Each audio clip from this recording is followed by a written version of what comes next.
अरबों merit coins. और यही थी उसकी सबसे बड़ी ताकत। जब एक दिन अचानक एक खतरनाक गेम ओरिजिनल सिन रियल दुनिया में घुस आया, तब हर तरफ तबाही थी। भूत आ गए, मॉन्स्टर्स आ गए, और लोग बस अपनी जान बचाने के लिए भाग रहे थे, चंद मेरिट कॉइन्स के लिए अपनी जान दे रहे थे। लेकिन हमारा प्रोटोगोनिस्ट, उसे इस गेम ने अल्टीमेट वीआईपी चुना, अरबों मेरिट पॉइंट्स के साथ। और उसके सिस्टम से वो हर वो चीज खरीद सकता था जिसके बारे में लोग सपने में भी नहीं सोच सकते थे।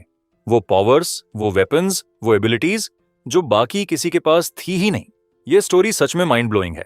तो अभी लाइक करो और सब्सक्राइब करो, क्योंकि आगे जो होने वाला है वो तुम मिस नहीं कर सकते। कहानी की शुरुआत चाइना के एक बड़े शेल्टर से होती है जो बर्बादी के कगार पर था। लेकिन अब उसके दरवाजे के पास एक बड़ा ट्रक खड़ा था, और सिस्टम ने मेन कैरेक्टर को एक नोटिफिकेशन भेजी कि उसे उसकी नेकी और अच्छे कामों के बदले पॉइंट्स मिले हैं। इसी दौरान कुछ मजदूर बड़े बड़े बॉक्सेस गाड़ी से निकालकर सीधे शेल्टर की तरफ ले जा रहे थे। शेल्टर के डायरेक्टर ने मेन कैरेक्टर माइक के पास आकर उसका शुक्रिया अदा किया, क्योंकि उसकी मदद के बिना शेल्टर को बंद करना पड़ता। लेकिन माइक ने मुस्कुराते हुए जवाब दिया कि उसे शुक्रिया की जरूरत नहीं, क्योंकि उसने ये सब दिल से किया। उसी वक्त सिस्टम ने उसे बताया कि उसे 500 मेरिट पॉइंट्स मिले हैं। जैसे ही वो शेल्टर से निकला और उसने देखा कि उसका सारा सामान सही सलामत पहुंच गया है, सिस्टम ने उसे यह भी बताया कि उसका बैलेंस 11 मिलियन से ज्यादा पॉइंट्स पर पहुंच गया है। इसके बाद माइक शहर में टहलने निकला और मन ही मन सोचने लगा कि उसके पास न घर है, न गाड़ी, और उसके माँ बाप भी नहीं रहे। फिर माइक एक रेजिडेंशियल कॉम्प्लेक्स के पास पहुंचा और वहां चेक पॉइंट पर तैनात अपने एक जान पहचान के पुलिस ऑफिसर से रास्ता खुलवाया।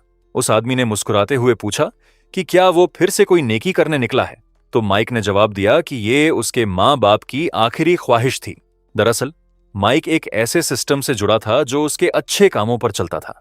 कुछ देर बाद माइक एक अपार्टमेंट में दाखिल हुआ और उसे लगा जैसे वो आखिरकार घर आ गया है। मेज पर उसकी और उसके माँ बाप की तस्वीरें रखी थीं।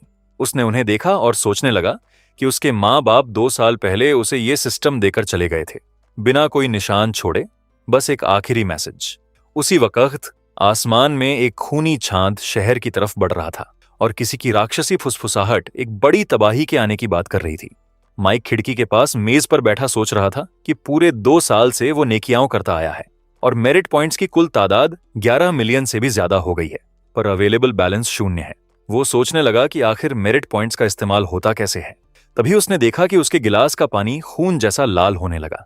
माइक हैरानी से कुर्सी से गिर पड़ा और दहशत में उस गिलास को देखने लगा जिसका पानी पूरी तरह लाल हो चुका था। अचानक उसकी नजर बाहर सड़क पर पड़ी। आसमान में ब्लड मून था और उसकी रोशनी से पूरी सड़क लाल हो गई थी।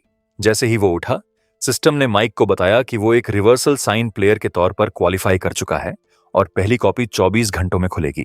माइक का दिमाग घूम गया। वो हैरान और परेशान था। समझ नहीं आ रहा था कि सिस्टम किस बारे में बात कर रहा है।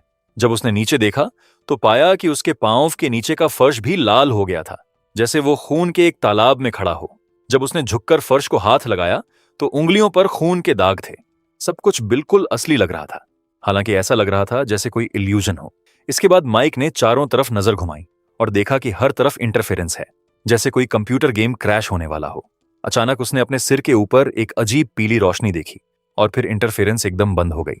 पलटकर देखा तो वो पीली रोशनी सिस्टम ही था। उसने बताया कि एक नया सिस्टम प्लग इन मिला है जिसे ओरिजिनल सिन सिस्टम में सक्सेसफुली इंटीग्रेट कर लिया गया है।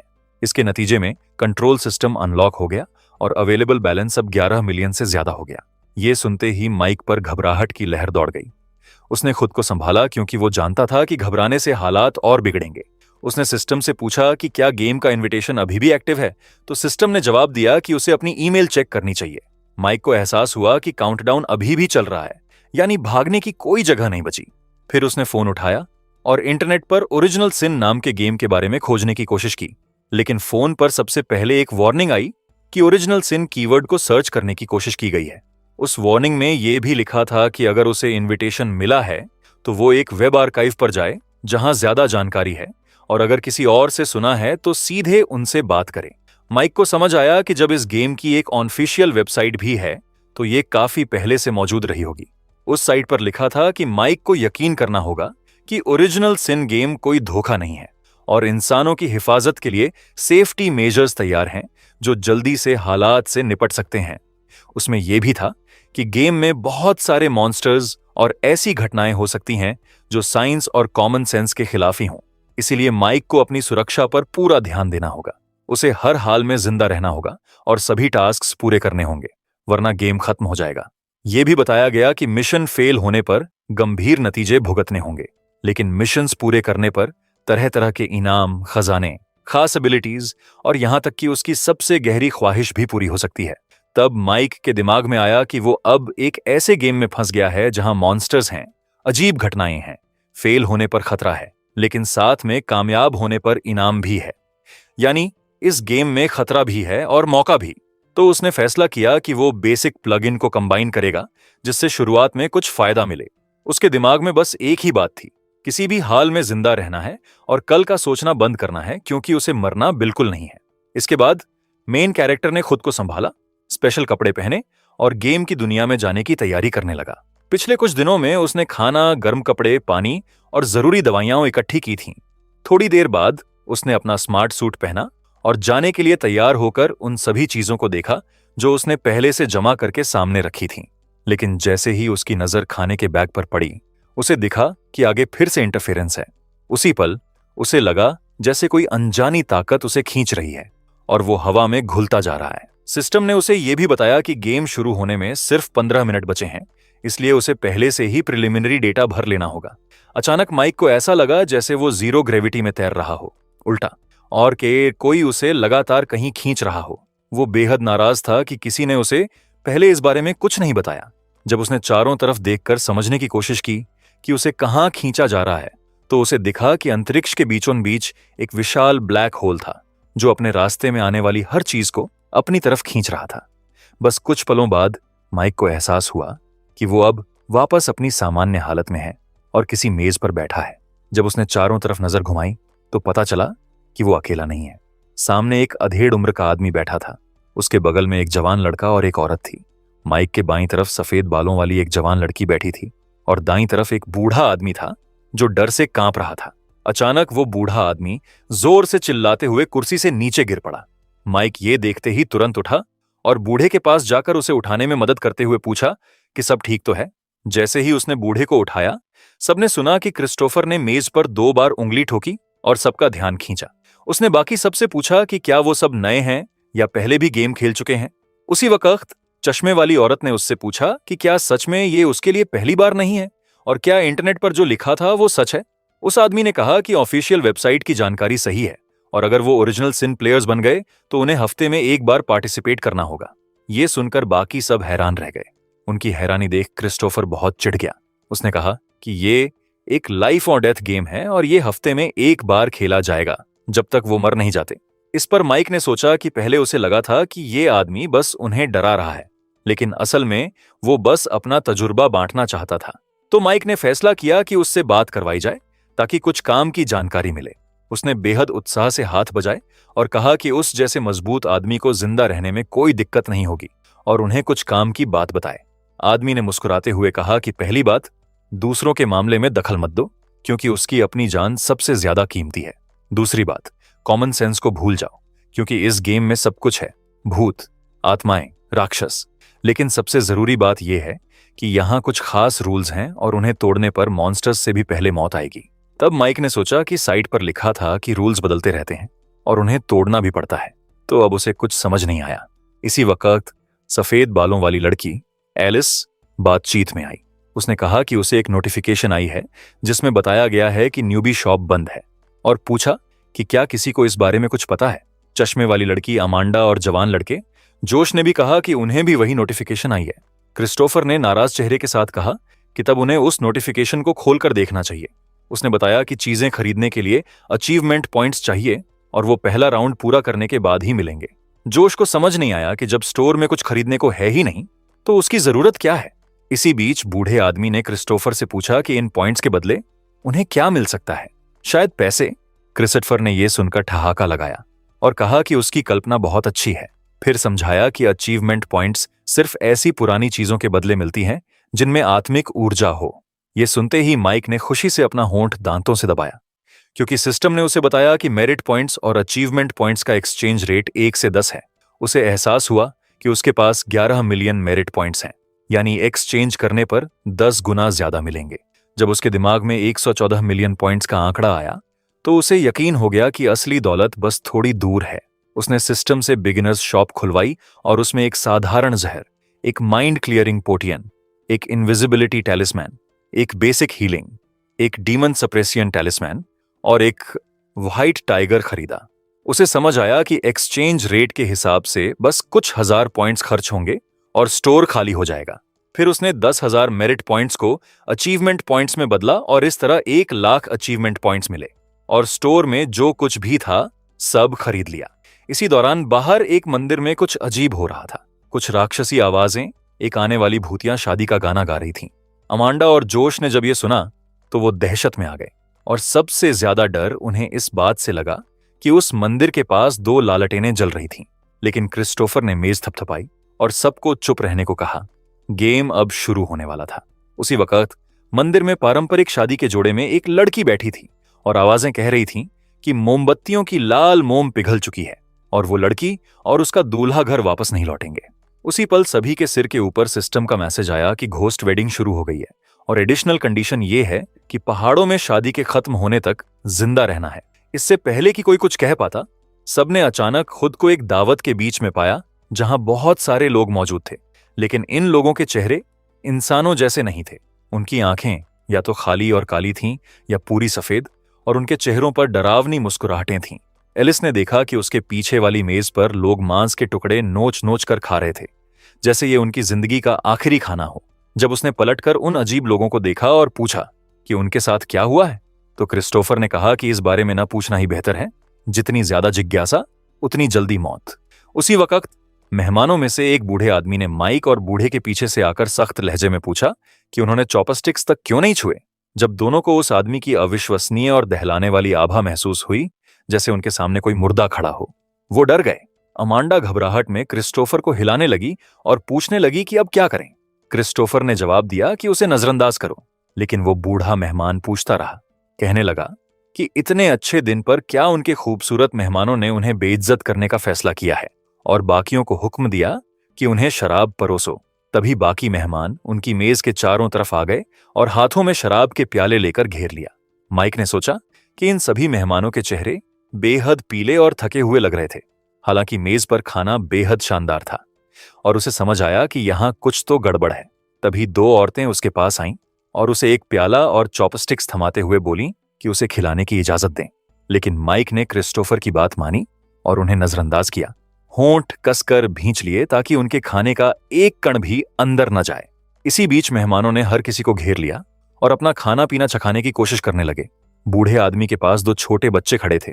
उन्हें देखकर वो खुद को नहीं रोक पाया और बोला कि वो पी लेगा। उसने एक बच्चे के हाथ से प्याला लिया और अंदर का पानी झटके से पी गया। फिर उसने राक्षसी बच्चों को खाली प्याला दिखाते हुए कहा कि उसने वादे के मुताबिक सब पी लिया। अचानक बूढ़े के गले में कुछ अटकने लगा। हर पल सांस लेना मुश्किल होता जा रहा था। उसके चेहरे की त्वचा काली पड़ने लगी और आंखों में नसें उभर आईं। अचानक वो कुर्सी से तेजी से गिरा और दम घुटने लगा। मुंह से झाग निकलने लगा। इसी बीच मेहमान उसके इर्द गिर्द जमा हो गए और आपस में बातें करने लगे कि एक घूंट में ही इतना मदहोश हो गया। एलिस और माइक उठ खड़े हुए। एलिस ने देखा कि बूढ़े की पुतलियां फैली हुई हैं और नसें काली पड़ गई हैं। ये जहर के निशान थे। माइक ने सोचा कि उसे यकीन है कि सारे खाने पीने में जहर मिला है, क्योंकि ये गेम खतरों से भरा है। तभी सिस्टम ने उसे बताया कि उसके लिए एक स्पेशल मिशन शुरू हुई है, जिसमें उसे दूसरे प्लेयर्स की मदद करनी है ताकि उसके मेरिट पॉइंट्स बढ़ें। लेकिन जब उसने बाकियों को देखा तो उनके चेहरे पर कोई रिएक्शन नहीं था, यानी ये मिशन सिर्फ उसके लिए था। इसी दौरान अमांडा आंखों में आंसू भरे, लगभग टूटने की हालत में क्रिश्चियन को हिलाते हुए कह रही थी कि उन्हें बूढ़े को बचाना होगा। लेकिन उसके इस तरह करने से क्रिश्चियन बहुत चिढ़ा और उसने उसे खुद से दूर धकेल दिया। कहा कि बूढ़ा खुद जिम्मेदार है, क्योंकि उसने पहले ही चेताया था कि चुप बैठो। उसने ये भी जोड़ा कि उसे बचाने की कोशिश में बाकियों को भी खतरा हो सकता है और अगर अमांडा बचाना चाहती है तो खुद बचाए। तभी माइक उनके पास आया और दृढ़ता से कहा कि वो उस आदमी की मदद करेगा। उसने स्टोर से खरीदी हुई एक बैंगनी रंग की गोली निकाली, माइंड क्लियरिंग पिल, जिसमें चमकती जड़ी बूटियां और रिफाइंड शुगर थी जो जहर को बाहर निकालती है। माइक को एहसास हुआ कि बिगिनर स्टोर की दवा उसकी सोच से कहीं ज्यादा काम की है। बिना देर किए वो बूढ़े के पास गया और जैसे ही वो गोली उसकी जुबान से लगी, चमकती रोशनी से भर गई। क्रिश्चियन हैरान खड़ा था। उसे समझ नहीं आया कि इस नए प्लेयर के पास इतनी दुर्लभ और कीमती चीज कहां से आई। जैसे ही गोली अंदर गई, बूढ़े के चेहरे से काली नसें तुरंत गायब हो गईं और उसका रंग वापस आने लगा। अमांडा को बेहद ताज्जुब हुआ जब उसे यकीन हो गया कि माइक ने सच में उस बूढ़े को ठीक कर दिया। इसके बाद माइक ने उसे उठाया और कंधे पर हाथ रखा। बूढ़े ने उसका शुक्रिया किया और कहा कि उसकी मदद के बिना वो कब का मर चुका होता। उसी पल सिस्टम ने माइक को बताया कि स्पेशल मिशन पूरा हो गया और इनाम के तौर पर उसे 7,777 मेरिट पॉइंट्स मिले। ये देखकर माइक के चेहरे पर मुस्कान आ गई। जैसा सोचा था, एक जान बचाने पर और भी ज्यादा पॉइंट्स मिले। लेकिन उसी वक्त सिस्टम ने एक और नोटिफिकेशन भेजी। उसमें बताया गया कि ghost wedding in the mountains quest में 4 मिशंस हैं। घोस्ट वेडिंग के आखिर तक जिंदा रहना, दुल्हन को ढूंढकर बचाना, 3 रिवर्स घोस्ट स्टैच्यू चुराना और शादी के पीछे की सच्चाई का पता लगाना। यानी ये मिशंस की एक पूरी चेन थी। माइक को समझ आया कि बेसिक मिशंस सबसे आसान होते हैं, लेकिन उनके इनाम बहुत बड़े नहीं होते। ज्यादा इनाम पाने के लिए हिडन मिशंस ढूंढने होंगे। इसी बीच वो बूढ़े को एक मेज पर ले गया और कुर्सी पर बिठा दिया ताकि वो आराम करे। उसके मन में आया कि भले ही पॉइंट्स की कमी नहीं है, स्टोर की रेंज बढ़ाना फायदेमंद होगा और ये सारे मिशंस मेहनत और पूरा करने के काबिल हैं। तभी एलिस ने कुछ अजीब देखा और बताया कि सारे गांव वाले कहीं चले गए हैं। जब बाकियों ने चारों तरफ देखा तो सच में सभी मेजें खाली थीं।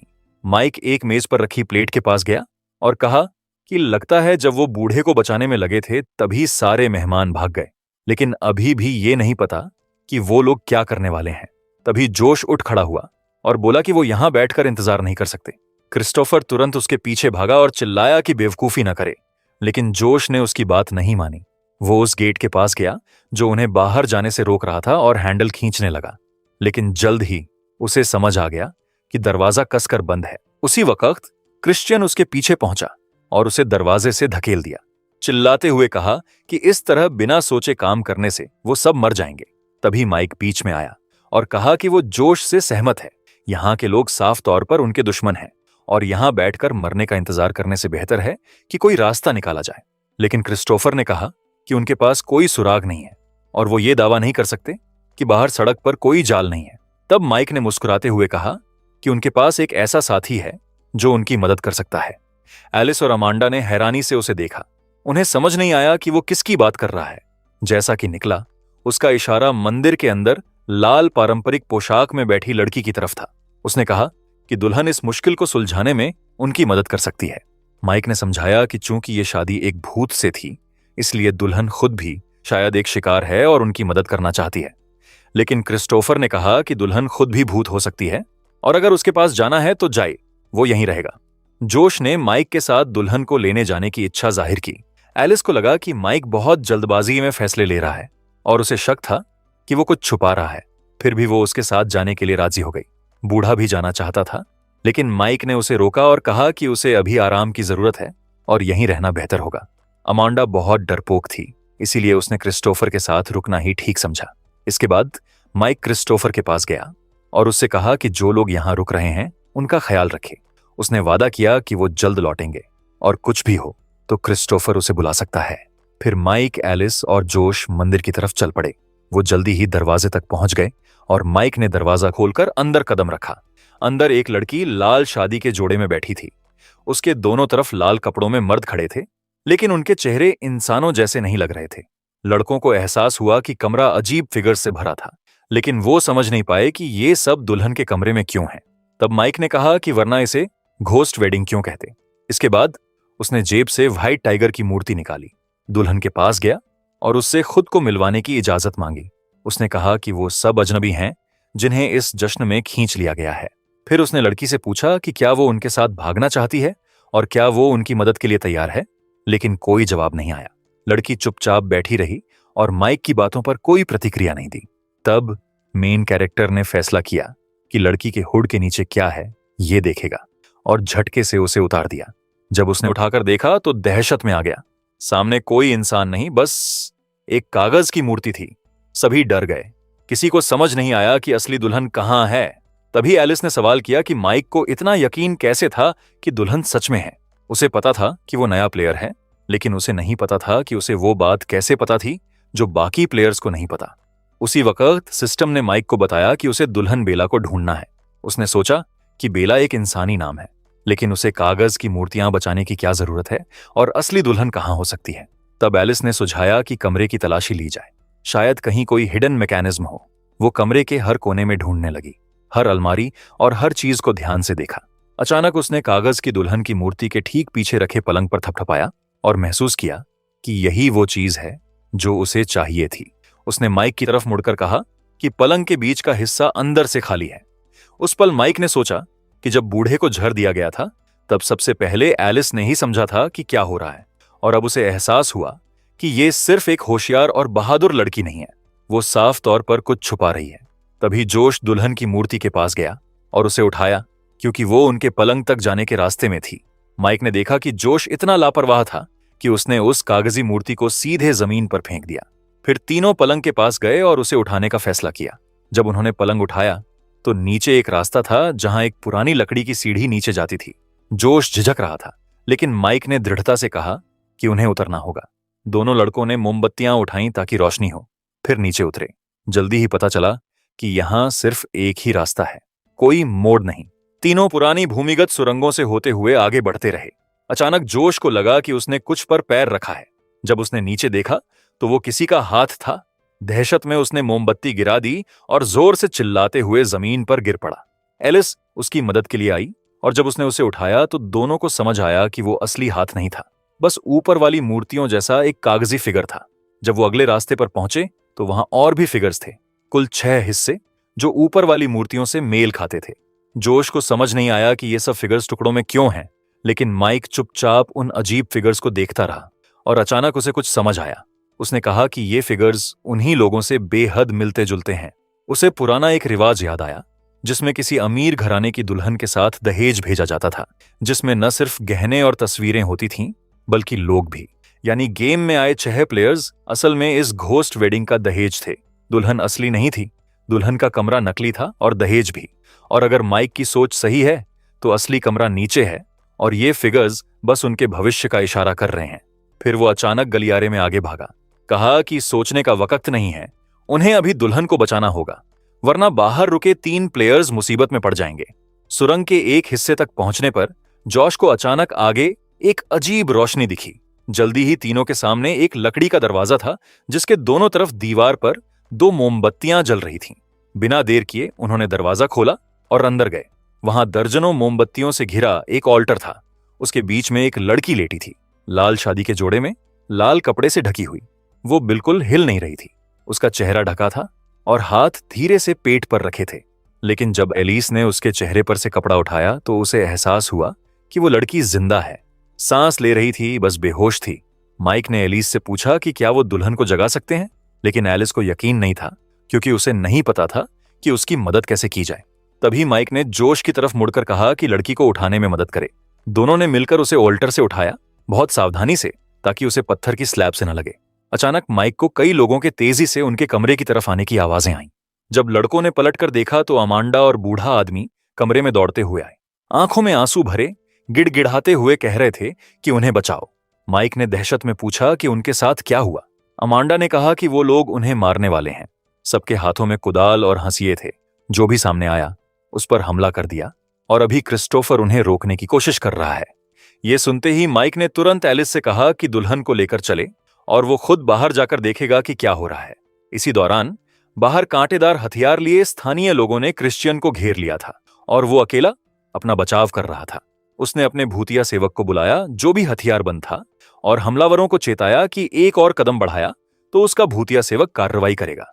लेकिन लोगों ने उसकी नहीं सुनी और तुरंत हमला बोल दिया। भूतिया सेवक ने अपने हथियार से राक्षसी हमलावरों को पीछे धकेला, लेकिन उसी वक्त क्रिश्चियन को अपनी पीठ में एक अजीब दर्द महसूस हुआ और वो चीख पड़ा। माइक जो सब देख रहा था उसे समझ नहीं आया कि भूतिया सेवक ने अपने मालिक पर ही हमला क्यों किया, और उसने देखा कि क्रिस्टोफर की पीठ पर एक बड़ा जख्म उभर आया। तब माइक को समझ आया कि यही उस भूत की ताकत की कीमत है। सिस्टम ने उसे उस भूत के बारे में बताया। इसका नाम था फैंटम सर्वेंट ऑफ पेन। ये भूत दर्द से पैदा हुआ था और दर्द में ही जीता था। दूसरों को तड़पाने में उसे लुत्फ आता था। ये लंबे कैनवस से हमला करता था और हर बार प्लेयर को एक तय मात्रा में नुकसान पहुंचाता था। इसी बीच अमांडा सब कुछ देख रही थी। क्रिस्टोफर अकेला उन सब हमलावरों से लड़ रहा था। उसके चेहरे पर हैरानी भरी तारीफ का भाव आया, क्योंकि उसे एहसास हुआ कि ये आदमी सच में बेहद ताकतवर है। लेकिन माइक ने उसे बताया कि भूतिया सेवक का इस्तेमाल उसे बहुत महंगा पड़ रहा है और वो ज्यादा देर नहीं टिकेगा। फिर माइक बूढ़े के पास गया और पूछा कि जब वो उस घर में दाखिल हुए थे तो क्या उन्होंने आंगन देखा था और क्या कोई रास्ता मिला था। बूढ़े ने कहा कि हाँ, पश्चिम दिशा में एक नीची दीवार थी जिसे वो फांद सकते थे। ये सुनते ही माइक ने तुरंत सभी प्लेयर्स को बुलाया और कहा कि सबको पश्चिम की तरफ भागना होगा। लेकिन मेहमानों ने भी उनकी योजना सुन ली और उन्हें रोकने के लिए उनके पीछे दौड़ पड़े। एक भूत तुरंत अमांडा की तरफ लपका जो वहां खड़ी उलझन में थी। उसी वक्त एलिस उसकी मदद के लिए आई। उस आदमी की तरफ झपटी और अपने पैर से उसके सीने पर वार किया। लेकिन जब वो एक राक्षस से निपट रही थी, दूसरा उसके पीछे से आ गया। एलिस ने बिना घबराए उस राक्षस का हाथ पूरी ताकत से पकड़ा और उसे अपने ऊपर से पार फेंक दिया। आखिर में उसे कमर के नीचे एक लात मारी, जिससे उसे गंभीर नुकसान पहुंचा। माइक और जोश उसे हैरानी से देख रहे थे। एलिस ने उनकी तरफ देखा और कहा कि वो वहां खंबे की तरह खड़े न रहें, बल्कि तेजी से एग्जिट की तरफ बढ़ें। इसके बाद सब फिर पश्चिम की तरफ भागे। लेकिन जल्दी ही देखा कि आगे राक्षसों की पूरी भीड़ खड़ी है। क्रिस्टोफर को नहीं पता था क्या करे। उसके भूतिया सेवक के सिर्फ 3 वार बचे थे।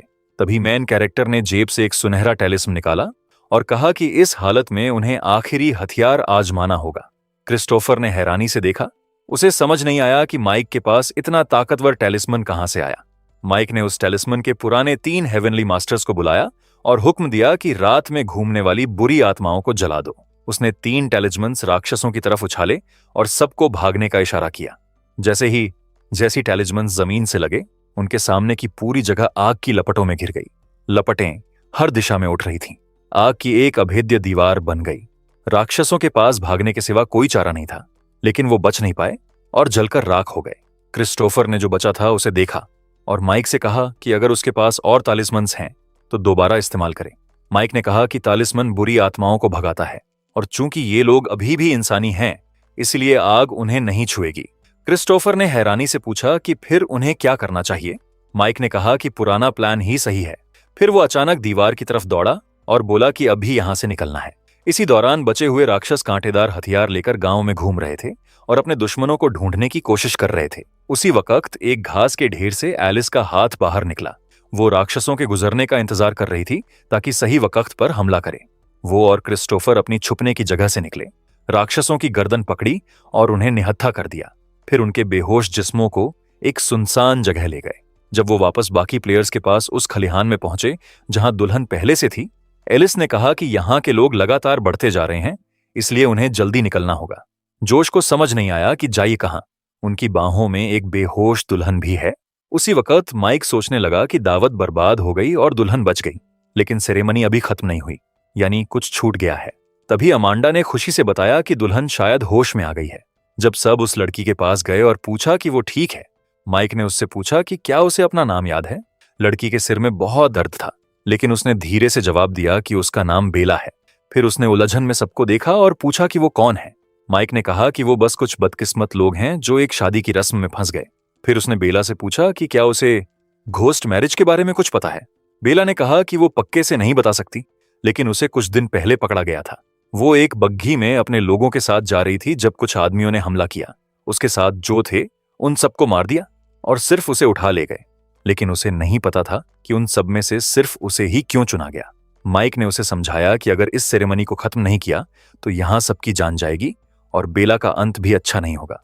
फिर वो उसकी तरफ झुका और उम्मीद के साथ दोबारा पूछा कि क्या उसे कुछ याद है।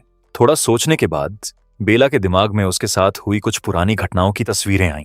उसे याद आया कि 2 अधेड़ उम्र की औरतों ने उसकी बान्हें मरोड़ी, उसके कपड़े बदले और उसे एक अजीब जगह ले गईं। एक कमरा जो सेरेमोनियल बेड जैसा लग रहा था। कमरे के आखिरी सिरे पर एक बूढ़ा आदमी खड़ा था जो किसी दूसरे आदमी से पूछ रहा था कि मंदिर का रास्ता साफ या अम्बा साफ हुआ या नहीं। उसने जवाब दिया कि नहीं हुआ, लेकिन सेरेमोनी और टाली नहीं जा सकती। माइक ने जैसे ही मंदिर का जिक्र सुना, बेला से पूछा कि क्या उस मंदिर में अंडरवर्ल्ड की देवी की मूर्ति है। फिर वो उठा और बोला कि उसे लगता है कि वो जान गया है कि इस भूतिया सेरेमनी को कैसे खत्म किया जाए। उसने बाकी प्लेयर्स को बताया कि उन्हें उस मंदिर में जाना होगा जहां वो मूर्ति है। लेकिन जोश ये सुनकर दहशत में आ गया। वो जानता था कि वो जगह भूतों से भरी पड़ी है और वहां से जिंदा निकलना बहुत मुश्किल होगा। तब माइक ने जेब से एक और टेलिस्म निकाला, इस बार नीला, और कहा कि चिंता करने की जरूरत नहीं, उसके पास पहले से हल है। वो एक इनविजिबिलिटी टेलिस्मन था। ये जिस्म को बदलकर अदृश्य और अश्राव्य बना देता था, साथ ही 5 मीटर के दायरे में आने वाले सभी लोगों को भी, जब तक अगरबत्ती जलती रहे। माइक ने बताया कि अगर स्पेल के दौरान कोई किसी को छू ले तो वो तुरंत नजर आने लगेगा, इसीलिए बेहद सावधान रहना होगा। जैसे ही सब मंदिर से बाहर निकले, माइक ने टेलिस्मन एक्टिवेट किया और बताया कि उनके पास सिर्फ 3 स्टिक्स हैं, इसलिए जल्दी करनी होगी। कुछ देर बाद वो मंदिर की सीढ़ियों तक पहुंचे। जोश ने एक राक्षस को देखा तो एक पेड़ के पीछे छुप गया और उसे हाथ हिलाकर देखा। जब उसे यकीन हो गया कि राक्षस उन्हें सच में नहीं देख सकते, तो वो हैरान रह गया कि माइक इतना क्या कर सकता है। इसके बाद सब आराम से सीढ़ियां चढ़ते रहे, हर कदम पर राक्षसों से बचते हुए। जल्दी ही वो एक इमारत के सामने पहुंचे जिस पर लिखा था हॉल ऑफ एंसेस्टर्स। बिना सोचे माइक ने दरवाजा खोला और बाकी प्लेयर्स को अंदर जाने दिया, फिर खुद अंदर आया और दरवाजा कसकर बंद कर दिया ताकि राक्षस पीछे ना सकें। जल्दी ही एलिस ने बताया कि हॉल के नीचे एक रास्ता है जो पहाड़ की चोटी तक जाता है। ये सुनते ही माइक का उत्साह जाग गया और उसने कहा कि उन्हें तुरंत वहां जाना होगा। लेकिन तभी उसकी नजर कमरे के बीचों बीच एक छोटे पेडेस्टल पर पड़ी। उस पर लाल रेशम का तकिया रखा था और उस पर एक नोटबुक। जब वो उसके पास गया तो देखा कि उस पर लिखा था विलेज क्रॉनिकल्स। उसने उसे उठाया और पढ़ने लगा। नोटबुक में पुरानी घटनाओं का ब्यौरा था। उसमें एम्परर लॉन्ग के शासन के 17वें साल का जिक्र था। उस साल काली मूसलाधार बारिश ने धरती को ढक लिया था। फिर बहुत बड़ा अकाल पड़ा। लोग एक दूसरे को खाने लगे और बुरी आत्माएं धरती पर उतर आईं। नोटबुक पढ़ते ही सब सही जगह की तरफ चल पड़े। सीढ़ियां काफी ऊंची थीं, इसलिए माइक ने बेला की तरफ हाथ बढ़ाया। ऊंची सीढ़ियां चढ़ने के बाद उसने बेला से पूछा कि उसे विलेज क्रॉनिकल्स में जिक्र की गई काली बारिश के बारे में कुछ पता है। बेला ने कहा कि इसका पक्का जवाब कोई नहीं दे सकता, क्योंकि उस वक्त तरह तरह की अफवाहें थीं। कुछ लोग कहते थे कि एम्परर नाराज था और उसने सबसे काबिल अफसरों को भी मरवा दिया, जिसकी वजह से आसमान भी नाराज हो गया और काली बारिश हुई। उसने ये भी सुना था कि गुआंगहू में भी वैसी ही बारिश हुई थी। तभी जोश उसके पीछे आया और मुंह बनाते हुए पूछने लगा कि क्या उसे लग रहा है कि पहाड़ पर मॉन्स्टर्स और भूतों की भरमार होगी। एलिस को उसका ये तरीका बिल्कुल पसंद नहीं आया और उसने उसके सिर पर मारते हुए कहा कि बकवास बंद करे। उसी वक्त मैन कैरेक्टर की नजर पहाड़ी की सबसे ऊंची जगह पर खड़ी एक इमारत पर पड़ी। क्रॉनिकल्स के मुताबिक यही वो मंदिर था जिसने गांव को काली बारिश से बचाया था, लेकिन अंत में सभी गांव वाले राक्षस बन गए थे। बहरहाल उसी वक्त क्रिस्टोफर ने अचानक सबको रुकने को कहा। अमांडा ने घबराकर पूछा कि क्या हुआ। क्रिस्टोफर ने डरी हुई आवाज में जवाब दिया कि लगता है वो सही जगह आ गए हैं। जब सबने ऊपर देखा तो एक बेहद भयावह मंदिर उनके सामने खड़ा था। वो किसी इमारत से कम और नुकीले दांतों और ऊंचे सींगों वाले किसी राक्षस से ज्यादा लग रहा था। जैसे ही वो काफी करीब पहुंचे, मंदिर के दरवाजे खुद ब खुद खुल गए और एक अनजानी डरावनी आभा बाहर आने लगी, जिसने सभी प्लेयर्स को वहीं ठिठका दिया। क्रिस्टोफर को जब समझ आया कि कुछ गड़बड़ है तो उसने कहा कि उन्हें जल्दी से जल्दी यहां से निकलना होगा। लेकिन उसी वक्त दरवाजे पर एक अजीब चोगे में लिपटा इंसान नमूदार हुआ, जो अनचाहे मेहमानों को देखते हुए अजीब आवाजें निकाल रहा था। माइक ने देखा कि उसका हाथ, जो किसी जानवर के पंजे जैसा था, दरवाजे के किनारे को छू रहा था। फिर वो राक्षस जैसा इंसान अपनी शैतानी मुस्कान के साथ बोला कि चूंकि वो यहां आने की हिम्मत करके आए हैं, अब वापस नहीं जाएंगे। क्रिस्टोफर ने सोचा कि देर नहीं करनी चाहिए और तुरंत अपने भूतिया सेवक को बुला लिया। लेकिन उस बूढ़े आदमी ने अचानक उस स्प्रिट का विप पकड़ लिया और उसमें एक एक्सोर्सिस्ट की ताकत पहचानी। फिर उसने क्रिस्टोफर से पूछा कि क्या वो सच में किसी रीइंकार्नेशन सेक्ट से है। क्रिस्टोफर ने उसकी तरफ उंगली उठाई और कहा कि उसे नहीं पता वो किस बारे में बात कर रहा है। तभी उस बूढ़े ने 2 उंगलियां राक्षस की तरफ की और कहा कि वो इस स्प्रिट को एक वाइल्ड घोस्ट के रूप में पहचानता है। फिर उसने कहा कि वो उससे कोई नरमी नहीं बरतेगा। हाथ उठाया और एक काला गोला बनाया, जिसे उसने स्प्रिट की तरफ फेंका। स्प्रिट तुरंत उस गोले में खींचने लगा। माइक और एलिस दोनों दहशत में थे। उन्हें ये यकीन नहीं हो रहा था कि ये बूढ़ा एक ही वार में भूतिया सेवक को काबू कर सकता है। कुछ ही पलों में उसने उस स्प्रिट को पूरी तरह अपने अंदर समेट लिया। जब क्रिस्टोफर ने यह देखा तो वो घुटनों पर बैठ गया और उसका जिस्म डर से कांपने लगा। राक्षस ने कहा कि इतनी दुर्लभ स्प्रिट को अपने लिए लेना एक बड़ी किस्मत की बात है और मजाक में क्रिस्टोफर को इस मौके के लिए दुआ दी। क्रिस्टोफर घुटनों पर बैठा रहा। उसे लगा जैसे उसके जिस्म से ताकत निकल रही है और फिर वो एकदम जमीन पर गिर पड़ा, पूरी तरह बेहोश। राक्षस की नजर अब बेला पर पड़ी। उसने कहा कि उसके कपड़ों से लग रहा है कि वो आज की घोस्ट वेडिंग की दुल्हन है। जब बेला को एहसास हुआ कि वो राक्षस उसे ही देख रहा है, वो भी घुटनों पर बैठ गई और डर और बेबसी में रोने लगी। जैसे ही उसने राक्षस को अपनी तरफ आते देखा, वो हाथ हिलाकर गिड़गिड़ाने लगी कि उसे ना छुए, लेकिन राक्षस उसकी तरफ बढ़ता रहा। उसे घूरते हुए कहने लगा कि उसकी त्वचा बर्फ जैसी सफेद है और हड्डियां जेड जैसी। इन बेवकूफों ने सच में एकदम सही दुल्हन ढूंढी है। घोस्ट मदर बहुत खुश होगी।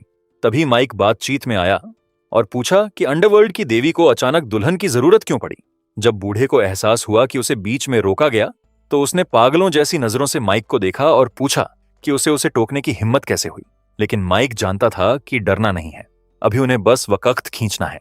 तो उसने मुस्कुराते हुए कहा कि वो दुल्हन के साथ आए हैं और वैसे भी उनके पास ज्यादा वक्त नहीं बचा। राक्षस की नजर माइक के कपड़ों पर पड़ी। उसने कहा कि ये कपड़े कुछ अजीब हैं। फिर वो उसके पास आया, उसके कंधे पर हाथ रखा और बोला कि चूंकि उसने उसे टोकने की जुर्रत की, उसकी मौत तय है। फिर वो उसके बिल्कुल करीब आया और डरावनी मुस्कान के साथ पूछा कि माइक समझता क्या है खुद को। माइक ने झूठी मुस्कान के साथ जेब से कुछ निकाला और कहा कि वो बस एक आवारा मुसाफिर है और रिवाज के मुताबिक अगर मौत का कारण नहीं पता तो मरने के बाद भटकती आत्मा बन जाते हैं, इसीलिए वो पूछने की हिम्मत करता है। राक्षस मुस्कुराते हुए उसके पास से गुजरा और पूछा कि क्या वो स्प्रिट नहीं बनना चाहता और शादी के बारे में और जानना नहीं चाहता। फिर उसने कहा कि आज वो अच्छे मूड में है, इसलिए थोड़ा और बताएगा। उसने कहा कि असल में घोस्ट मदर को इस शादी की जरूरत नहीं थी और घोस्ट वेडिंग में दुल्हन की शादी वद्रा सादा से होती है। जो लोग दुल्हन के साथ आए हैं वो एक बलिदान की रस्म का हिस्सा हैं। इसके बाद उसने उनकी तरफ एक छड़ी, जो हड्डी जैसी लग रही थी, तानी और कहा कि चिंता न करें, वो ये पक्का करेगा कि उनमें से एक भटकती आत्मा भी न बचे। उसने घोस्ट को सीधे प्लेयर्स की तरफ भेजा और सब वहीं खड़े रह गए। उन्हें नहीं पता था क्या करें। राक्षस चौड़ी मुस्कान के साथ सब देख रहा था। उसे यकीन था कि जल्द ही उसके सामने लाशें होंगी, लेकिन तभी उसने देखा कि उसके पीछे से चमकदार रोशनी की किरणें निकलने लगीं, जो उसके किसी स्पेल का नतीजा नहीं थी। जब धुआं छोटा तो उसने देखा कि उसके ठीक सामने एक विशाल आग का बाग खड़ा था, जिसने उसके सारे स्पेल्स को तोड़ दिया था और अब प्लेयर्स की हिफाजत कर रहा था। माइक सबके आगे खड़ा था। उसके हाथ में व्हाइट टाइगर की छोटी मूर्ति थी, जो तेज पीली रोशनी से जगमगा रही थी। जोश ये देखकर जमीन पर बैठ गया और राहत की सांस ली। वो तो मरने की तैयारी कर चुका था, लेकिन उसके दोस्त माइक ने उसे एक बार फिर बचा लिया। उसी वक्त सिस्टम ने माइक को बताया कि व्हाइट टाइगर की स्पिरिचुअल पावर रिकवरी अभी 85% है। इसके बाद माइक ने बाकी प्लेयर्स की तरफ मुड़कर कहा कि वो तुरंत निकलें। एक हमला रोकने में 15% स्पिरिचुअल पावर खर्च होती है और उसे वक्त खरीदना है। एलिस ने एक पल के लिए विरोध करना चाहा, लेकिन आखिरी वक्त पर उसने रोक लिया खुद को और बाकी प्लेयर्स को अपने साथ बुलाते हुए कहा कि वो माइक के काम में दखल ना दें। उसी पल राक्षस उलझन में था। उसे यकीन नहीं आ रहा था कि इस लड़के के पास सच में एक स्पिरिचुअली ट्रांसफॉर्म्ड आर्टिफैक्ट है। वो एक मिड ग्रेड हथियार था, लेकिन उसे इस लड़के में कोई स्पिरिचुअल पावर महसूस नहीं हुई थी और वो समझ नहीं पा रहा था कि ये कैसे मुमकिन है। फिर उसने अपनी छड़ी माइक की तरफ तानी और पूछा कि वो असल में है कौन। माइक ने बस कंधे उचकाए और कहा कि वो एक आम मुसाफिर है और सुझाया कि राक्षस लड़ना छोड़े और बस बातें करे। लेकिन राक्षस को समझ नहीं आया कि ये लड़का उससे इस लहजे में कैसे बात कर सकता है और उसने एक नया स्पेल बुलाना शुरू किया। उसने अपनी छड़ी उसकी तरफ की और नीली आग की लपट जैसा एक भूत निकला। इस स्किल का नाम था घोस्ट फ्लेम।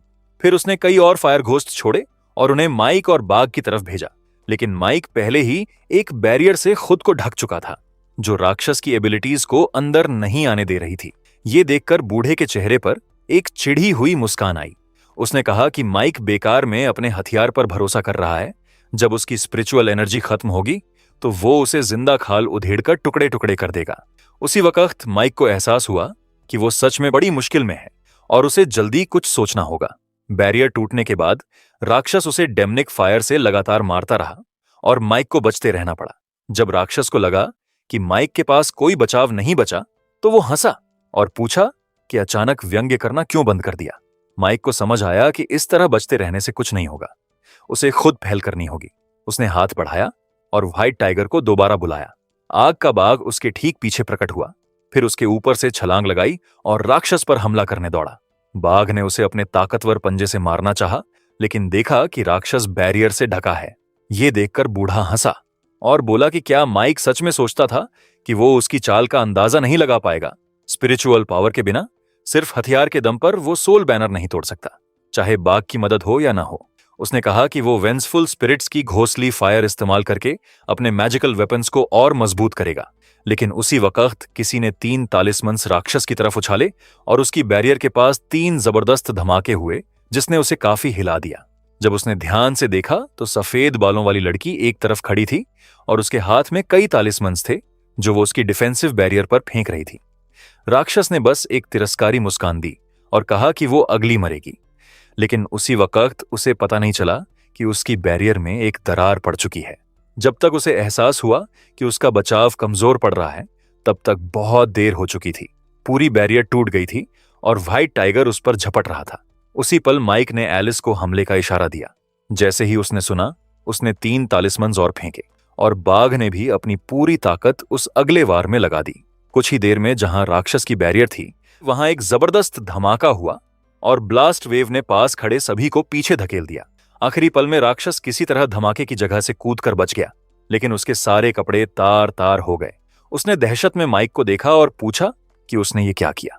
माइक को जब समझ आया कि क्या हुआ, तो वो हैरानी से मुस्कुराया और बोला कि लगता है राक्षस की स्पिरिचुअल एनर्जी उससे पहले खत्म हो गई। बूढ़ा हंसा और बोला कि ये नामुमकिन है जब तक मां की मूर्ति सलामत है। लेकिन माइक ने उसकी बात का जवाब पहले ही सोच रखा था। उसने कहा कि वो जानता है कि जब तक घोस्ट मदर की मूर्ति सही सलामत है, स्पिरिचुअल पावर खत्म नहीं हो सकती। बूढ़े को यह सुनकर बेहद ताज्जुब हुआ कि इस लड़के को यह सब कैसे पता। दरअसल माइक ने एक किताब में पढ़ा था कि एम्परर लॉन्ग के शासन के 12वें साल में अचानक आई बाढ़ में मां की मूर्ति खो गई थी। 3 महीने तक तलाश हुई, लेकिन बेकार, और बेचारे लोगों को 30-30 कोड़े मारे गए। लेकिन जब मूर्ति वापस आई तो बहुत बड़ा अकाल पड़ा और गांव वाले एक एक कर मरने लगे। यानी पहले मूर्ति के बिना सिर्फ कोड़ों की सजा थी, मूर्ति वापस आने पर मौत। उसी वक्त मंदिर से एक बूढ़ा आदमी हाथों में मां की मूर्ति थामे चिल्लाता हुआ बाहर निकला। वो चिल्ला रहा था कि उसने काम पूरा कर दिया। राक्षस ने देखा कि उसके मंदिर में रखी उसकी रिलिक इस बेशर्मी से चुरा ली गई। गुस्से में वो बूढ़े की तरफ पलटा और उसका रास्ता रोकने लगा, लेकिन माइक और उसके व्हाइट टाइगर ने उसे ऐसा नहीं करने दिया। वो बेचारे बूढ़े की ढाल बन गए। उसी पल राक्षस को दहशत से समझ आया कि ये सब इस वक्त उसे बस उलझाए हुए थे, जब तक बूढ़ा मूर्ति ढूंढता रहा। माइक ने मुस्कुराते हुए कहा कि उन्होंने हर कदम पहले से सोचा था। उसने ये भी जोड़ा कि खलनायकों को डायरी नहीं लिखनी चाहिए और अपनी योजनाएं उजागर नहीं करनी चाहिए, इससे उनकी कमजोरी ढूंढना बहुत आसान हो जाता है। फिर उसने वही नोटबुक राक्षस के पांव के पास फेंकी, इशारा करते हुए कि उसी में वो सब था जो उनके प्लान के लिए चाहिए था। इसके बाद बाकी सभी प्लेयर्स उनके पास आ गए और जोश बेहद खुश था कि वो आखिरकार इस नफरती राक्षस से निपट पाएगा और काम पूरा होगा। सबकी नजर जमीन पर रखी घोस्ट मदर की मूर्ति पर पड़ी। माइक झुका और उसे हाथों में उठाया। उसी वक्त सिस्टम ने बताया कि मिशन पूरा हो गया और घोस्ट वेडिंग खत्म हो गई। ये सुनकर बूढ़े को पहले तो यकीन नहीं हुआ कि ये सच में हो रहा है और वो आखिरकार यहां से निकल सकते हैं। माइक उसके पास गया और उसे उठाते हुए कहा कि उसने भी वो अलर्ट देखा है। सच में सब खत्म हो गया। अमांडा को भी नोटिफिकेशन आई, लेकिन उसके चेहरे पर कोई खुशी नहीं थी। वो अचानक रोने लगी। जोश उसके पास आया और पूछा कि रो क्यों रही है। न कोई जख्मी हुआ, न कोई मरा। लेकिन एलिस ने उसे खतरनाक नजरों से देखा, इशारा करते हुए कि बेवकूफी भरे सवाल न पूछे। जोश को उस लड़की की हाल की मार याद थी। उसने बेबसी से हाथ उठाए और चुप रहने का फैसला किया। फिर सबका ध्यान क्रिस्टोफर की तरफ गया, जो अभी भी जमीन पर पड़ा था। एलिस ने माइक को बताया कि उसके वाइटल साइंस स्टेबल हैं, वो बस बेहोश है। उसी पल माइक ने सबको जोर से बताया कि गेम खत्म हो गया। उसे नहीं पता था कि वो यहां कितनी देर और रहेंगे, लेकिन उसे उम्मीद थी कि ज्यादा नहीं। एलिस ने जवाब दिया कि अनुमान के मुताबिक 5 से 15 मिनट में बचे हुए प्लेयर्स को स्टार्टिंग एरिया में टेलीपोर्ट कर दिया जाएगा। माइक ने शक भरी नजरों से उसे देखा और पूछा कि उसे ये कैसे पता। एलिस ने जवाब दिया कि उसके पास बाकियों से ज्यादा राज है। तभी सबकी नजर बेला पर पड़ी, जो उनसे पीठ फेरकर मंदिर के सामने जंगल को रहस्यमयी निगाहों से देख रही थी। एलिस उसके पास गई और पूछा कि उसकी क्या योजना है, वो क्या करेगी। बेला ने हैरानी से सबकी तरफ देखा और पूछा कि क्या वो सच में जा रहे हैं। लेकिन उसी वक्त जंगल से कुछ अजीब आवाजें आईं, जैसे घोड़ों के टापों की। जब प्लेयर्स उस आवाज की तरफ मुड़े तो देखा कि कवच पहने घोड़ों पर सवार कई योद्धा जंगल से निकलकर उनकी तरफ आ रहे हैं। उनमें से एक उनके सामने रुका और उसका घोड़ा पिछले पांवों पर खड़ा हो गया। माइक तुरंत बाकी सबके आगे आ गया, उनकी ढाल बनते हुए, क्योंकि उसे लड़ाई की आशंका थी। लेकिन तभी बेला आगे बढ़ी और उन सवारों को बेनेफैक्टर्स कहकर रुकने को कहा और बताया कि ये लोग उसके अपने हैं। उसने कहा कि वो ठीक है और पूछा कि क्या वो उसके पिता के हुक्म पर आए हैं। तब एक सवार घोड़े से उतरा और यंग लेडी को सलाम किया, अपना परिचय लेपर्ड कैवलरी के एक योद्धा के रूप में दिया। उसने देर से पहुंचने के लिए माफी मांगी और कहा कि ये मौत के काबिल गुनाह है। उस पल माइक के चेहरे पर एक गर्मजोशी भरी मुस्कान आई।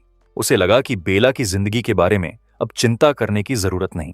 अचानक उसे वही इंटरफेरेंस महसूस हुई जो यहां आने से पहले हुई थी, बाकी प्लेयर्स को भी। और एलिस के जाने से पहले उसने बेला को अलविदा कहा, बोली कि यहीं पर उनकी राहें अलग होती हैं। 6 रोशनी की किरणें जमीन पर गिरीं और हर प्लेयर को अपने साथ ले गईं। बेला बस देखती रह गई।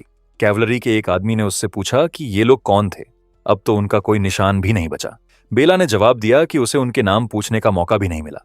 तभी सिस्टम ने माइक को बताया कि उसे 14,500 अचीवमेंट पॉइंट्स मिले हैं और स्टोर में स्पेशल आइटम्स खरीदने की एबिलिटी अनलॉक हो गई है।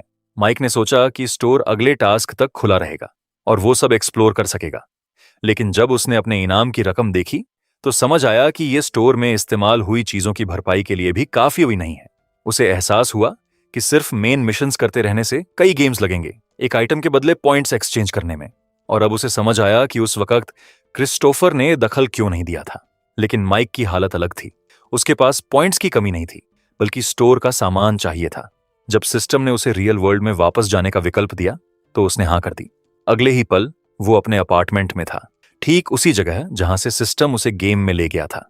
उसने अपने जिस्म और कपड़ों को छुआ, सब ठीक था और वो वहीं वापस आ गया था जहां से शुरू हुआ था। लगता था रियल वर्ल्ड में बस कुछ मिनट ही गुजरे थे। लेकिन उसी वक्त मेन कैरेक्टर को बहुत तेज चक्कर आया और सामने का दृश्य घूमने लगा। उसने सोचा कि सोना होगा और बाकी सब कल देखेगा। वो अपने बिस्तर पर गिरा और पलक झपकते ही नींद आ गई। सुबह मेन कैरेक्टर किसी तरह उठ पाया क्योंकि कोई दरवाजा बहुत जोर जोर से खटखटा रहा था। माइक को बहुत बुरा लग रहा था, सिर घूम रहा था जैसे किसी बहुत भारी हैंगओवर से उठा हो। वो दरवाजे की तरफ बढ़ा। समझ नहीं आया कि इतनी सुबह कौन आ सकता है। जब उसने दरवाजा खोला तो सामने एलिस खड़ी थी। उसने खुद को ह्यूमन सिक्योरिटी ब्यूरो की एम्प्लॉय बताया और कुछ मामलों की जांच में उसके सहयोग की मांग की। उसी वक्त माइक को ख्याल आया कि गेम से जुड़ी ऑर्गेनाइजेशन का नाम भी ह्यूमन सिक्योरिटी ब्यूरो था। फिर उसने पूछा कि क्या वो गेम में बिना किसी वजह के नहीं आई थी और क्या अब सुबह सुबह सच में उसके अपार्टमेंट आ गई है। उसे यह भी जानना था कि उन्हें उसका पता कहां से मिला। एलिस ने समझाया कि ओरिजिनल सिन प्लेयर्स को रैंडमली चुनता है और उनकी मुलाकात बस एक इत्तेफाक थी। जैसे ही वो दूसरे सवाल का जवाब देने वाली थी, उसने कोने में झांक कर देखा, एक आदमी बंदूक लिए तैयार खड़ा था। फिर उसने कहा कि अगर माइक उनके साथ सहयोग करे तो उसे सभी सवालों के जवाब मिलेंगे। जब माइक को एहसास हुआ कि वो एक हथियारबंद आदमी के निशाने पर है, उसने पूछा कि ये मामला जिसका जिक्र हो रहा है, क्या ये लोगों की हत्याओं या उन पर प्रयोगों से जुड़ा है। लेकिन एलिस ने जवाब दिया कि हर प्लेयर कीमती है, इसलिए इस मामले का उससे कोई लेना देना नहीं और जब तक माइक उनके साथ सहयोग करेगा उसकी पर्सनल सेफ्टी को कोई खतरा नहीं होगा। लेकिन माइक को समझ नहीं आया कि फिर उसके अपार्टमेंट के कोने में बंदूक लिए आदमी क्यों छुपा है। एलिस उसके पास आई और गंभीर लहजे में कहा कि जब तक वो उनके साथ सहयोग करेगा उसकी सेफ्टी को कोई खतरा नहीं। फिर उसने उंगलियां चटकाईं।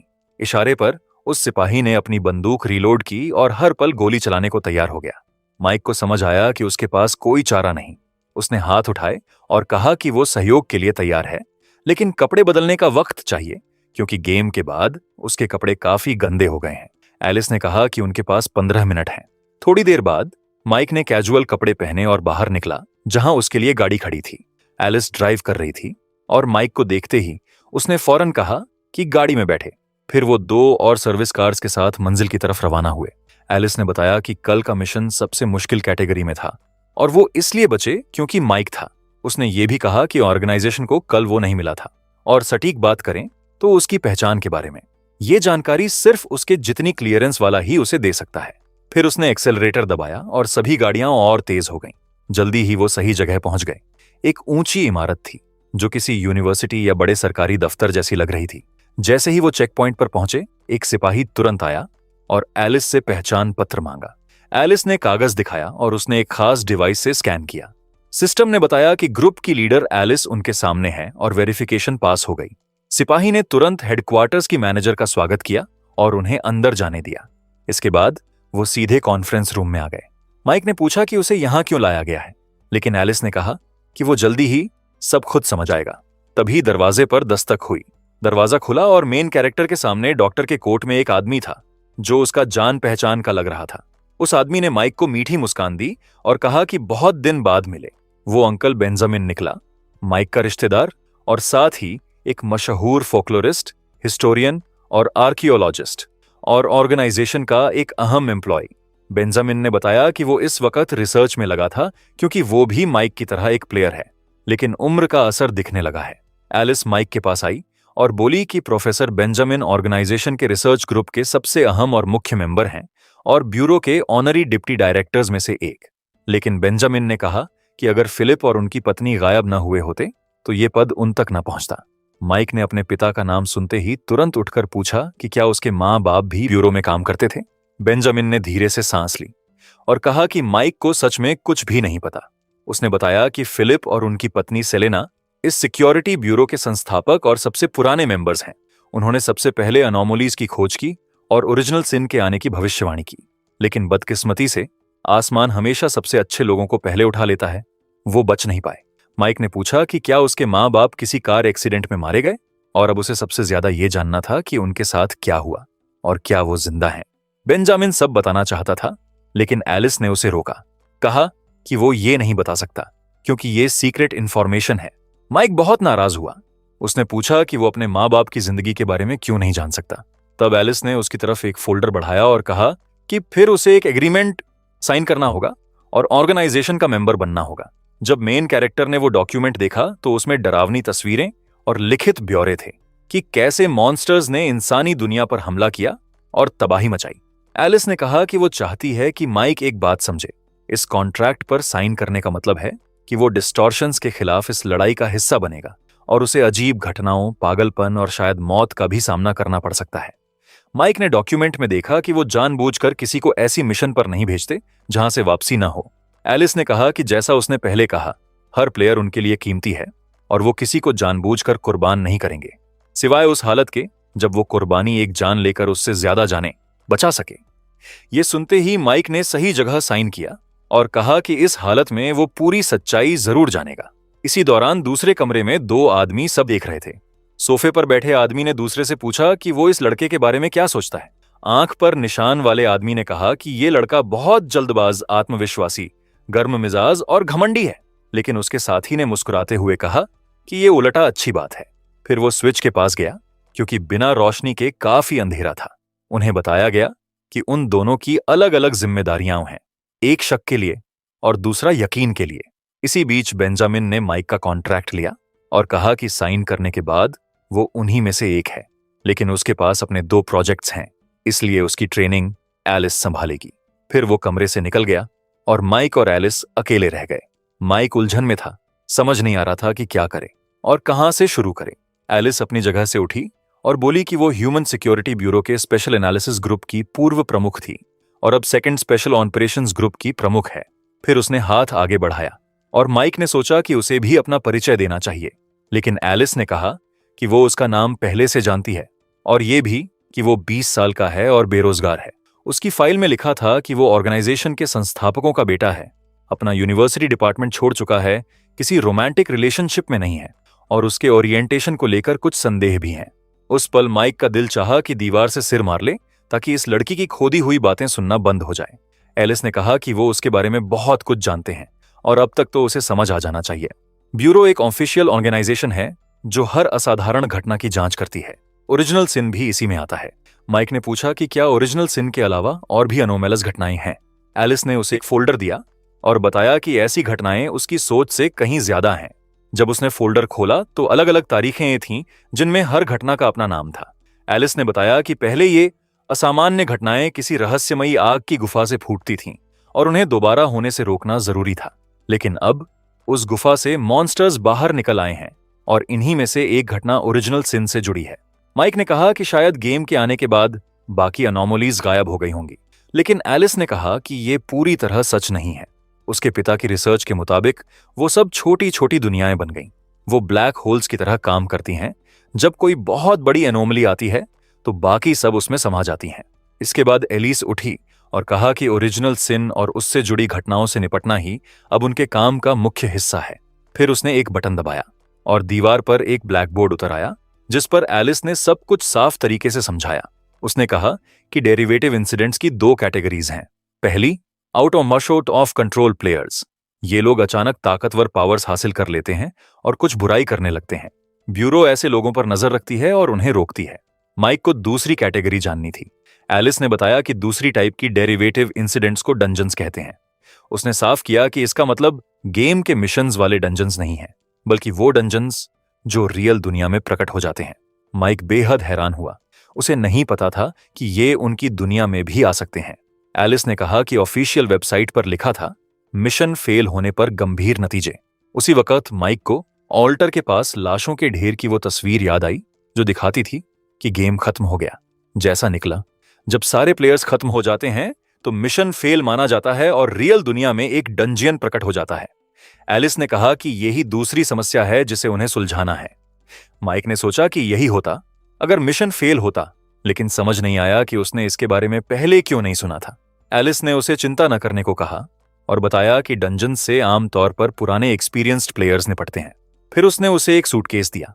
बोली कि ये उसका इंट्रोडक्टरी लगेज है। जब माइक ने खोला तो अंदर कई चीजें थीं, एक बंदूक और एक फोन। हथियार देखकर वो बेहद हैरान हुआ। एलिस ने बंदूक हाथ में ली, उसमें क्लिप लगाई और दिखाया कि ये कैसे काम करती है। बोली कि माइक के पास पहले से गन लाइसेंस है और वो उसे इस्तेमाल करना सिखाएगी। फिर उसने बंदूक माइक की तरफ फेंकी। माइक ने मुश्किल से पकड़ी, डर रहा था कि गिरकर अपने आप न चल जाए।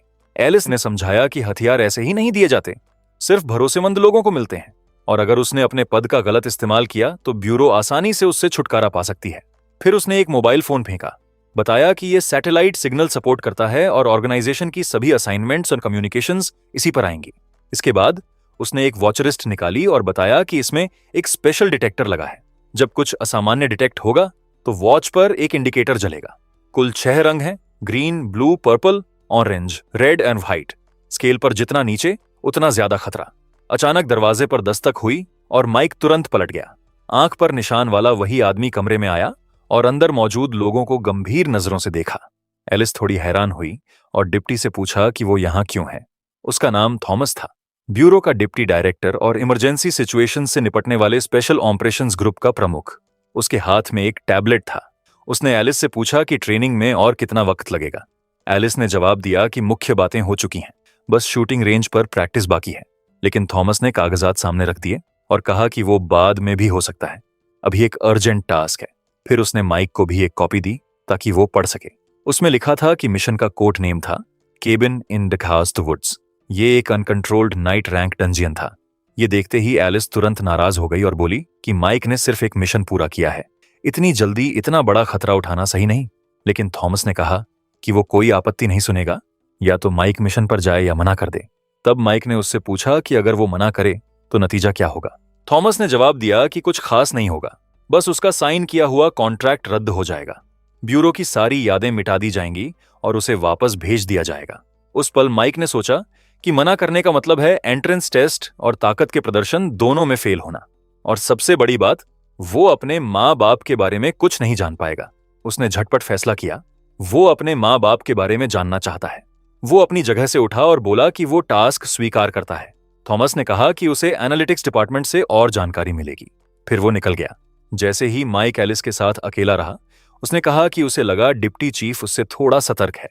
एलिस ने जवाब दिया कि ब्यूरो आमतौर पर उन प्लेयर्स को नहीं रखती जिन्होंने सिर्फ एक बार गेम खेला हो, क्योंकि वो मानसिक रूप से अस्थिर होते हैं और अगले गेम्स में उनके मरने की संभावना ज्यादा होती है। उसने बताया कि प्रोफेसर बेंजामिन और कुछ दूसरे स्टाफ मेंबर्स ने रात भर माइक की रिज्यूमे उनके बॉस के लिए तैयार की थी और डिप्टी रूल्स का आदमी है। उस पल माइक को समझ आया कि उसे ऐसे ट्रीट किया जा रहा है जैसे वो कनेक्शंस से यहां आया हो, और उसे लगा कि वो एलिस पर बोझ बन गया है। लेकिन एलिस ने कहा कि वो ज्यादा सोच रहा है, ये टास्क पूरा करना उसकी जिम्मेदारी है। फिर उसने अपने कान में लगा एक छोटा ईयर पीस दिखाया। और कहा कि वो भी हेडसेट लगाए जिसके जरिए रिकॉग्निशन टीम उससे कांटेक्ट करेगी। उसने कहा कि इस टास्क को हल्के में ना ले। एक डंजियन को रोकना आमतौर पर किसी ऐसे न्यूबी के बस की बात नहीं जिसने सिर्फ एक बार गेम खेला हो। माइक ने कहा कि कॉन्ट्रैक्ट में लिखा था कि वो जानबूझकर किसी को मौत की तरफ नहीं भेजते। फिर वो दरवाजे की तरफ मुड़ा और बोला कि डिप्टी सच में रूल्स का आदमी है। इसके बाद दोनों कमरे से निकले और बाहर आ गए। एलिस तुरंत गाड़ी में बैठ गई और माइक को भी बैठने को कहा। फिर उसने हेडसेट लगाने को दोबारा कहा और ईयरपीस के दूसरे सिरे पर बोली कि वो एलिस है और केबिन इन डवर्टीड वुड्स के बारे में और एनालिसिस चाहिए। दूसरी तरफ से बताया गया कि एप्लीकेशन रिव्यू हो रही है और इंटेलिजेंस डिपार्टमेंट के प्राइवेट नेटवर्क से कनेक्शन बन रहा है। जल्दी ही एक असिस्टेंट रिप्रेजेंटेटिव लाइन पर आई। उसने अपना परिचय जूलिया के रूप में दिया और बताया कि वो इन्फॉर्मेशन सपोर्ट देगी। उसने कहा कि जंगल की वो झोपड़ी 36 घंटे पहले प्रकट हुई। कंटामिनेशन का दायरा 1200 मीटर है। इलाका अभी बंद है। फिलहाल टेम्परेरी टीम में 3 लोग हैं, team leader Lucas, group members Alice and Mike. यही है केबिन इन द वुड्स के बारे में सारी जानकारी। एलिस ने सुनकर कहा कि अब उसके कोई सवाल नहीं है।